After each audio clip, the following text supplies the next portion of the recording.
हर महादेव। नाग पंचमी की बहुत बहुत शुभकामनाएं। आइए जानते हैं नाग पंचमी क्यों मनाई जाती है। सावन मास के शुक्ल पक्ष की पंचमी तिथि को नाग पंचमी मनाई जाती है। एक साहूकार बहुत धनवान था, उसके 7 पुत्र और 7 बहुएं थीं। सावन मास की नाग पंचमी आई। साहूकार के घर में पूजा हो रहा था। शिवलिंग बनाने के लिए साहूकार बोले कि मिट्टी ले आओ। साहूकार की पत्नी अपनी 7 बहुओं को लेकर मिट्टी खोदने के लिए जा रही थी। नाग पंचमी के दिन मिट्टी नहीं खोदना चाहिए, क्योंकि मिट्टी के नीचे छोटे छोटे कीड़े मकोड़े होते हैं, वो उनको कटने मरने का डर होता है। इसीलिए नाग पंचमी के दिन किसी भी प्रकार से मिट्टी नहीं खोदनी चाहिए। छोटी बहू नहीं जाने के लिए तैयार थी, लेकिन साहूकार की पत्नी ज़बरदस्ती ले गई उसको। सब गए, मिट्टी खोदने लगे। सब अपनी अपनी मिट्टी खोद के रख लिए। छोटी बहू जब मिट्टी खोदने लगी तो मिट्टी के नीचे एक छोटा सा सांप का बच्चा दिखाई दिया। छोटी बहू सांप के बच्चे को उठाकर साइड में रख दिया। बोली कि आप यहाँ बैठो, मैं अभी मिट्टी रख के आती हूँ। छोटी बहू घर पे आई, बहुत सारा काम था।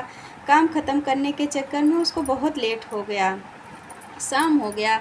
शाम को गई, दूध लेके बोली लो भैया दूध पी लो, मुझे आने में लेट हो गया है। सांप गुस्से में बैठा था, बोला कि आप मुझे भाई बोल दिए हो, इसीलिए मैं आपको छोड़ रहा हूँ, नहीं तो झूठ बोलने वाले को मैं नहीं छोड़ता हूँ।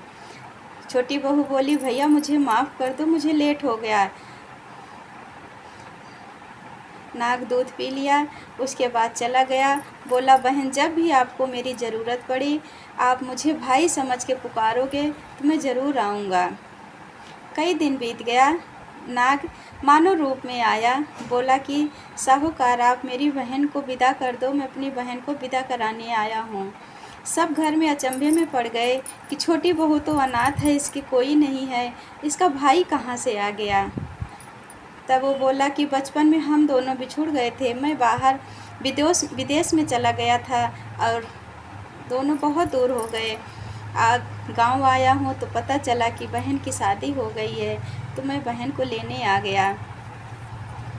तब साहूकार खुशी खुशी बहन को भाई के साथ विदा कर दिया। दोनों रास्ते में आ रहे थे। नाग बोला बहन मेरे पीछे पीछे चलना, कहीं भी आपको कठिनाई हो तो आप मेरी पूँछ पकड़ के चलना। दोनों भाई बहन जा रहे थे। नाग देवता बहन को अपने नागलोक ले गए। वहाँ बहुत बड़ा खजाना देखे। भाई बहन बहुत खुशी खुशी रह रहे थे। वहाँ की जो राजरानी थी नागलोक की, वो अपने बच्चों को दूध पिलाती थी। दूध को गर्म करती थी, फिर उसको ठंडा करके फिर वो पिलाती थी। एक दिन नागरानी को कहीं जाना था। वो अपनी बहू से बोली कि बेटा मैं बाहर जा रही हूँ, बच्चों का ध्यान रखना। बहू बोली ठीक है। बहू ने जो है गरम दूध ला के रख दिया और घंटी बजा दिया। सारे बच्चे आके दूध पी लिए। गरम दूध पी के बच्चे मर गए। अब वो छोटी बहू देख रही है। उन्होंने फिर से जो है ले आए ठंडे पानी से, बच्चों का मुंह ठंडा किया। बच्चे होश में आए। फिर नागरानी आई, बहुत गुस्सा हो गई बहू के ऊपर। छोटी बहू बोली गुस्सा मत हो, गलती से हो जाता है। माफ़ी मांगी बहू। फिर उसके बाद बोली कि भाई अब मुझे विदा कर दो, मैं अपने ससुराल जाऊंगी, बहुत दिन हो गया आए हुए। भाई बहुत खुशी खुशी बहन को विदा किया। बहुत सारा धन दिया,